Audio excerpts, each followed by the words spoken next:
Бүгін мен иықты ауыстыру операциясы туралы сөйлескім келеді.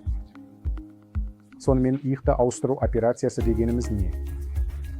Аты айтып тұрғандай, біз зақымдалған иық буынын жасанды буынмен ауыстырамыз.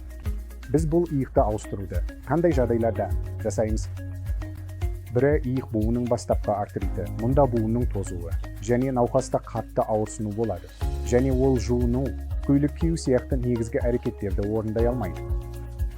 Ал екінші жағдай иық буынның күрделі сынулары. Оларды пластинамен немесе шегемен бекіту сияқты әдеттегі әдістермен емдеу мүмкін емес. Және тағы бір жағдай, иық буынның бұлшықеттері қалпына келмейтіндей жыртылған кезде. Бұл барлық жағдайларда мейлі ол күрделі сыну болсын, иық буынның жыртылған, бұлшықеттері болсын немесе бастапқы артрит болсын, науқаста негізінен екі мәселе болады.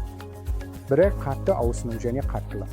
Сондықтан иықты ауыстыру арқылы біз ауырсынуды және қаттылықты жоямыз. Сондықтан науқас операциядан кейін жақсы тұрақтылықпен және қозғалғыштықпен қалыпты әрекеттерге қайта оралуға қабілетті болады.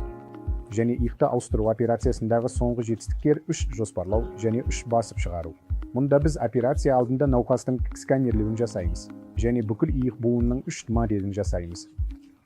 Және біз гленоидқа және иық сүйегіне бекітетін компоненттердің дәлдігі 3 жоспарлау арқасында мінсіз.